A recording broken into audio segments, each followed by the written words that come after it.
You're listening to the Archaeology Podcast Network.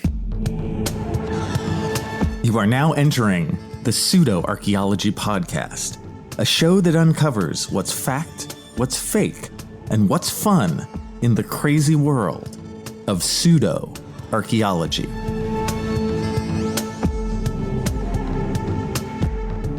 Hello, and welcome to the Pseudo-Archaeology Podcast, episode 103. Tonight, we deal with the Olmec Stone Heads. Are they proof of ancient Africans in Central America thousands of years ago? Of course not.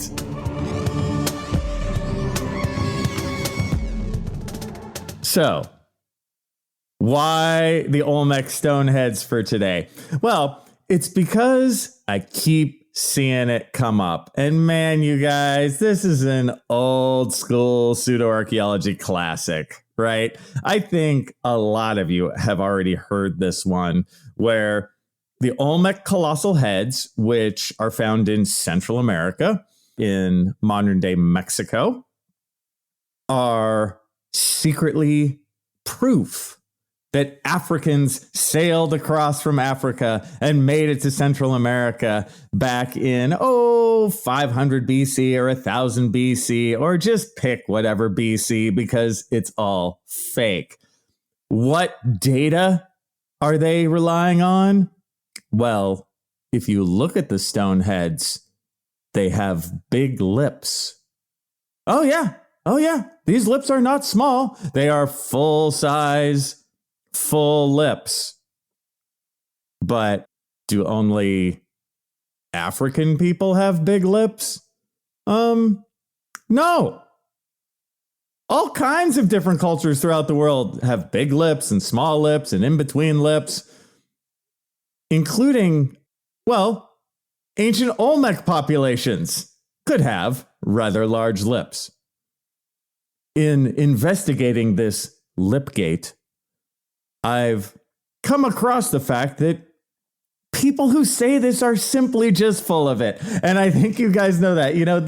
There's no data on this, right? There are no artifacts from Africa that have ever been found in Central America that date to anything like this time, right? It's just an absolute fallacy. And there's not much more to say about that one, but I will not leave you in the lurch, dear listeners. Let's have a little fun. First, I think we should start with, yes, friends, another one of my stories.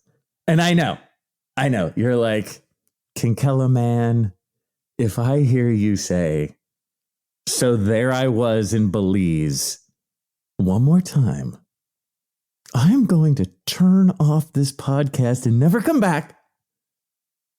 And I understand. And I promise that I won't say that. So there I was, on my way back from Belize. That's right. On our way back from Belize, a couple times, we drove all the way through Mexico and then into the United States and finally back home. And this trip would take about a week. Now, I've talked about aspects of this trip before. If you guys remember the episode where I talked about visiting the Thing in Arizona, that was during one of the years where I was driving down to Belize. But on our way back, we would often visit museums and this kind of thing, anthropological, archaeological sites, right? This sort of thing. And one year, I want to say it was 1997, because I know it makes all the difference. Lisa and I, Lisa Lucero, who I work with in Belize, we were driving back and we decided to kind of do an Olmec thing. So we stopped at the Olmec Museum in Villahermosa. Now, the Olmec world is in what's called the Isthmus of Tehuantepec. And what an isthmus is it's a skinny part of a landmass. And so it's the skinny part of southern Mexico. If you look on a map, you can see the Yucatan Peninsula, right? The land of the Maya. Just to the left of it, that's the Isthmus of Tehuantepec, that skinny part. And the Olmec world is on the Atlantic side of that isthmus. So they are west of the Maya world. And today, one of the major cities there is called Villahermosa. And Lisa and I went to the museum there and saw several of these real Olmec heads, these Olmec colossal heads. And you guys, they are extremely impressive. And I just remember the size of them is, of course, one of the first things you see, before you get all archaeological. Your first reaction is, whoa, those are big, right? And by big, a bigger one would be maybe 6 feet tall or this kind of thing. But just when I say 6 feet tall, I think you guys are probably like, what, 6 feet tall? I got plenty of things that are 6 feet tall, but it has to also do with just the mass of stone, right? This is, it's 6 feet tall, but it's 6 feet wide. And, it's just a large carving of just pure stone, right? And they're just really impressive to look at and to kind of experience. There are some smaller ones, if you want to say quote unquote small, 4.5 feet tall or something like that would be pretty small for these guys. But I remember that experience and just thinking it was really, really amazing. We also drove by the most famous Olmec site called La Venta, which is just off of one of the main freeways that we were traveling along. We did not stop at La Venta, and I'll tell you guys more about why that is later. But we did drive by. I took a quick photo, literally from the road. You know how this goes. You're driving along at 80 miles an hour, and you stick your arm out the window and hope for the best. And I took like 5, but one of them did come out, so you can see the pyramid from La Venta kind of looming in the far background. More on that later. But I did experience the Olmec heads again in the summer of 2006 when my wife and I went to Mexico City, and we went to the Museum of Anthropology in Mexico City, which is an amazing place. They have everything, right? That's where stuff from the Maya area, the Aztec area, the Olmec area, it all goes there, right? So not only were we able to enjoy artifacts from these other cultures, they had a handful of Olmec heads there as well. Now, I know people are curious about like how many Olmec heads are there. There are 17. And it's funny when I think about it, I've seen a decent percentage of them, right? Between the museum in Villahermosa and the National Museum in Mexico City. I've seen, I don't know, how many is that? 6 or 7 or 8? I don't know, but I've seen a decent number of these guys. And it's really cool when you're able to see several of them. They're all different, right? These huge stone heads are obviously either specific deities or specific people. I really think they look like specific people, these huge stone heads, right? Because each face is a specific face unto a specific person, right? And they all also have kind of a helmet on that they're wearing as well. They all have a similar show to them, right? You can tell that even though these are all different people, the idea is going for the same thing. Like maybe these are all rulers and they're showing rulership of the time. They may also be as ball players playing the ball game, right? They have a helmet on to get ready for the ball game. Or these could also be warriors. This could be a warrior headdress. Or why not a combination? Rulers may also show themselves as warriors or ball players. These are all cool things, and rulers want to look cool. How many cultures can you think of where the ruler is shown in like a warrior garb? Now, we as archaeologists are not 100% sure on any of those, but we are using data and facts to make our guesses, right? We know for sure of kings and warriors and ball players in other Mesoamerican cultures like the Maya or the Aztec, all of which are directly related to the Olmec and the Olmec world. For people who are doing the whole, hey, the lips look big thing, that has nothing to do with any data or facts, right? It's just silly. I wish I had more jokes on that one, but I just don't. This old school Olmec heads as African is straight out of like the Eric von Däniken stuff. But man, this one still lives on. Why can't we just kill this one off? When we come back, Professor Andrew Kinkella attempts to kill this off once and for all. Hello, and welcome back to the Pseudo-Archaeology Podcast, episode 103, the Olmec Stone Heads. And I thought right now we talk a little about the background of the Olmec culture, right? The reality of who the Olmec were, where did they live, and what do they mean in terms of the greater Mesoamerican world. Notice I say greater Mesoamerican world. And that's really important because Mesoamerica is an umbrella term for all the cultures that you'll find throughout southern Mexico, into Guatemala, Belize, Honduras, El Salvador, and onward, right? Mesoamerica, Middle America. So many of these cultures are really related to each other. The Maya, the Aztec, the Toltec, and the Olmec. And there's others too. I'm just giving you some of the most well-known names. These are all interrelated cultures. They all kind of spring up and fall apart at different times throughout a really deep history, but they're all interrelated. They all have a very similar pantheon of gods that they believe in. The names are often the same. The corn god is central in so much of this. Rain, the idea of rain falling from the sky, is so central to all these cultures in Mesoamerica. And of course, rain is related to corn. When you look at all these, the Olmec are often referred to as the mother culture. And I think that's a fair assessment. They're kind of the ones that come first.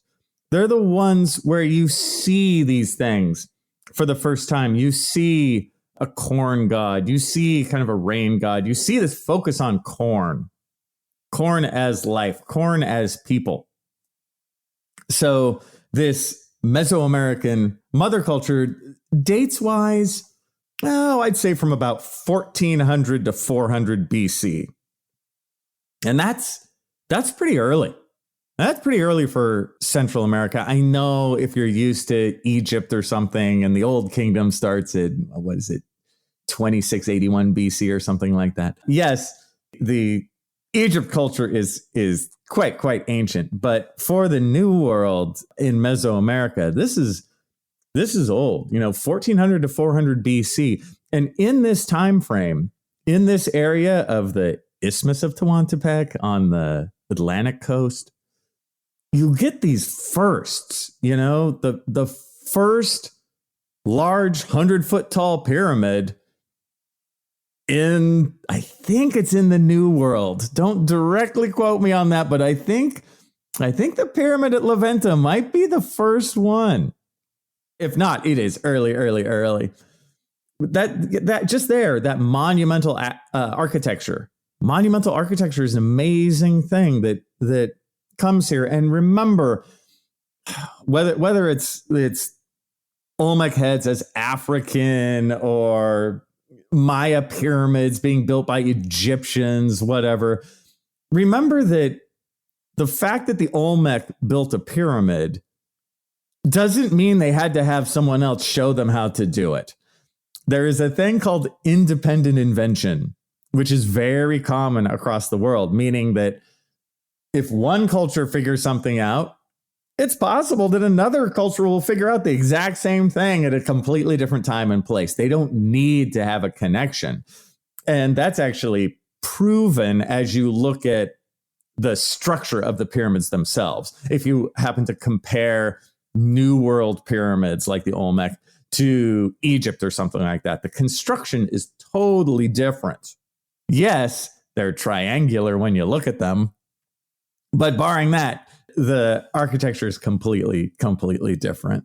So not only do they have that, this is the first time you see written language come up. The Olmec had written language. Now, in terms of translating it, Olmec hieroglyphics are really rare and really difficult. It's not like the later Maya. For the Maya, we have all kinds of stuff. We're doing really quite well in terms of translating Maya hieroglyphics. This early Olmec stuff is very difficult because it may not have been quite standardized yet, meaning that different areas had different hieroglyphics that they would use, for the same thing. So that is an extremely difficult yet interesting area of research. Olmec hieroglyphics, so rare to find that kind of stuff. And of course, when you have stuff like monumental architecture, pyramids, and written language, hieroglyphics, that plus some kings and queens, like you see in the Olmec heads, you basically have a very complex state-level society, right? Really, really impressive and so early. To give you an idea on the dates, so the Olmec from 1400 to 400 BC. For the Maya, the early part of the pre-classic is sort of equal to that. But the Maya, when you think of big pyramids and stuff in the Maya world, that stuff doesn't start to get going until a tick later than this. I would say, around when this Olmec movement is sort of winding down around 400 BC, that's when the Maya are really starting to take off. And a lot of the big pyramids in the Maya world, or the big cities, I should say, when you think of them, like Tikal or Karakol, these very famous Palenque, those are all largely classic period sites, which they're going to do a lot of building around 500, 600, 700 AD, right? So it's much late. It's 1,000 years later, when a lot of those large Maya cities that kind of come to fruition. The Olmec are long gone by that point. And then for you guys who are curious, the Aztec are very late. Okay, the Aztec are doing their thing in the 1400s, 1500s, right before contact. And they are in central Mexico. So Mexico City is literally built on the remains of Tenochtitlan, which is the Aztec capital, and kind of the largest final flourish of this Mesoamerican culture that goes back thousands of years. So isn't it amazing, that we have the Olmec from 1,000 BC or so, and then onward to the Maya in the early centuries AD, and then onward to the Aztec in the 1200s, 1300s, 1400s AD. And you have a bunch of other cultures too, but they're all doing the corn thing. They're all having the rain thing. They all have the Popol Vuh or versions of it, where that's the creation mythology. And you see this umbrella culture, which is just an amazing dynamic aspect of the ancient world of Central America. So with that, aren't you just bummed when you hear this dumbass stuff about, the lips on the sculpture are big, so it must be African? Oh, man. It just takes the air out of my balloon. You know what I'm saying? It does. Back to the fun with the Olmec. So the Olmec really have two ancient cities that are well known. The Olmec world, again, they're the big first flourish of this culture. The Maya have dozens and dozens of cities like this, but for the Olmec there are two. There's San Lorenzo and La Venta. San Lorenzo is earlier, about 1400 to 1000 BC or so. And then La Venta comes later, 1000 to about 500 BC or so. San Lorenzo is not that big. if you compare it to a big Maya city or something. It's not. It's just lesser. It doesn't have huge pyramids or anything like that. It does have structures. It is an organized central city, but it's small, and that's where actually most of the stone heads are found. Of the 17, 10 of them are from San Lorenzo. Isn't that cool? This is kind of an earlier aspect of things, right? You have these large stone heads being constructed at San Lorenzo around 1000 BC. So these stone heads are around 3,000 years old. It's pretty amazing. And then La Venta, which is larger than San Lorenzo, there are 4 stone heads at La Venta. Why are there 10 at the earlier place and only 4 at the newer, bigger place? I don't know. We can talk about how maybe for the rulers as time passed, they didn't need the stone heads that much. There are several stone heads that are mutilated, like they have holes in them, that were done in antiquity. This is not recent stuff. So there might have been, uprisings by the people who just didn't want to take it anymore. Who's to say? But it's really interesting to think about these really, really old things. I think I'm showing my interest because I never deal with this. I'm always sitting there with the ancient Maya. This stuff, when I'm looking at my broken potsherds, they're all from 700 AD. Whenever I talk about stuff from Central America that's from 1000 BC, I'm like, wow, that's really, really amazing. So, and La Venta, although it only has 4 colossal heads, it is the place that has the quote unquote Great Pyramid. It is 100 feet tall. It is made out of earth. So it is basically just a bunch of dirt that's piled up in the shape of a pyramid. It is very impressive as you drive by and try and take photos like I did. Why didn't Lisa and I stop at La Venta that year? Because La Venta and the area around it is covered with oil wells. Welcome to the modern era, my friends. It's really sad. You can see the oil pumps, how they kind of go up and down. You see the mechanical metal oil, the drilling equipment, just sort of going up and down, a bunch of those right across the site, because little did the Olmec know, they built one of the most important, earliest cities in the New World on top of oil reserves. So it's depressing to see that. The 100-foot tall pyramid is still there. And there's not just that. There's a plaza. There's other buildings that they built. That's a site where I really hope more research is done in the next decade. I really hope they get back there and really start working, because it's one of the most amazing, early sites in the New World. Now, the Olmec do have other sites. And if you've been keeping up with me, listeners, if you've been doing the math, 10 colossal heads at San Lorenzo and 4 at La Venta is 14. You're like, hey, Kinkella, where's the final 3? And my answer is around. There are a couple other sites. Of course, the Olmec as a culture don't just have 2 small cities that they are a part of. There's a bunch of other sites, but area-wise, it's just not as big as the Maya area, and these other sites are smaller. But the others have been found in different places. As the Olmec, that flourish of the Olmec world kind of slows down around 400 BC.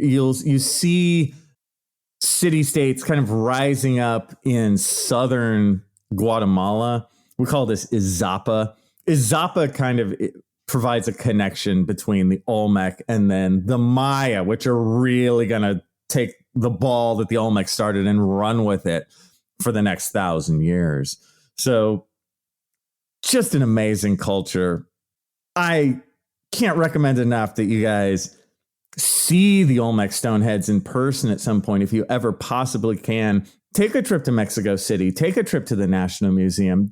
You really will have your little archaeological moment where you can look at them and you will be like, wow. They, especially if you're in a room with them where there are not too many people, you know what I mean? If you can get just a little quiet moment with the colossal heads of the Olmec and just look at them, it's like, wow. Human beings make some pretty incredible stuff. When we come back, what to do about the Olmec colossal heads. Welcome back to the Pseudo Archaeology Podcast, episode 103, the Olmec Stone Heads. And we are at the final point, listeners, what to do about this story, about the story that Africans may have come across, as evidenced by the large lips of the Olmec colossal heads. This one is easy. We just need to be honest and be like, that never happened. We got to stop telling that stupid story, that, let's face it, racist story about, proof that Africans were here 3,000 years ago because these stone structures, these stone carvings of huge heads happen to have larger lips. It's just the most idiotic, lame story. And don't you find that sometimes with these old school loser pseudo archaeology stories? They're just not very fun. They're just dumb, And I feel bad because I didn't have that many jokes this time, because I'm like, this is so stupid that I can't riff on this. It's like just so dumb. So how do we prove that these aren't African? Okay, I'll do it here. Let me go first. Well, besides the looking at an artistic choice of giving larger lips, and we could go on about how Olmec culture and Olmec sculpture, they tend to make a larger mouth and they have kind of almond-shaped eyes. There's artistic stereotypes that the ancient Olmec used, just like we use today. So not only did they do that, but barring the Olmec stone heads, their artistic look, nothing has ever been found in that area that's from Africa. Nothing ever. Not a single piece of bone, not a single piece of stone, not a single piece of shell, and not a single pot. Not a sliver of a thing. Nothing. Have I said nothing's been found? As an archaeologist, that's what I want. I want data. I don't give a damn about your feelings. I don't care if you really think that Africans could have come over, because look at a map. Isn't Africa kind of close to Central America? Yeah, but you have no data. Nothing. The data can be thin, but at least I want some. You have nothing. So stop wasting my time, right? This whole thing is just built on a fantasy based on a preconceived racist notion of how something looks, right? So much of pseudo archaeology does this. Just this preconceived look, like a hill that's just a hill, but is vaguely pyramid shaped. Again, it happens every so often geologically. It's like, oh, that must be a pyramid. No, it's not. It's a hill shaped like a pyramid. It happens one time out of every 500, It's just a hill, my friends.